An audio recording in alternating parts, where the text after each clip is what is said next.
அனைவருக்கும் என் அன்பு கலந்த ஆசி. என் அன்பு பக்தர்களே, இன்று மார்கழி திங்களின் 7ஆம் நாள். இன்று நாம் ஓத வேண்டிய பாசுரம்.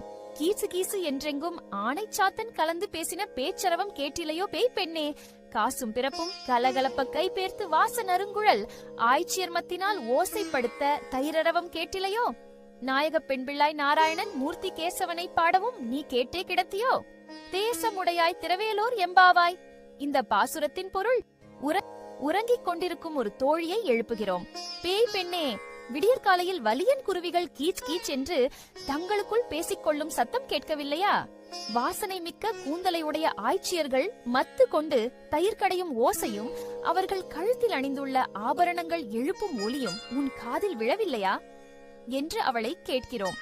இந்த பாசுரத்தின் உட்பொருள், தயிரை கடைந்து வெண்ணெய் எடுப்பது போல நம் மனதை கடைந்து பக்தியை வெளிக்கொண்டு வர வேண்டும்.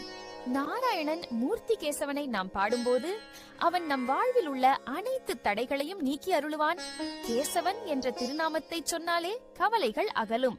எனவே என் அருமை பக்தர்களே, நீங்களும் அதிகாலையில் எழுந்து இந்த 7ஆம் பாசுரத்தை பக்தியுடன் பாராயணம் செய்து கேசவனின் அருளை பெறுங்கள். இந்த தெய்வீக தகவல்களை நீங்களும் அறிந்து கொள்வதோடு மட்டுமல்லாமல் மற்றவர்களுக்கும் பகிருங்கள். இந்த வீடியோவை விரும்பிய செய்து உங்கள் உற்றார் உறவினர்களுக்கு பகிருங்கள்.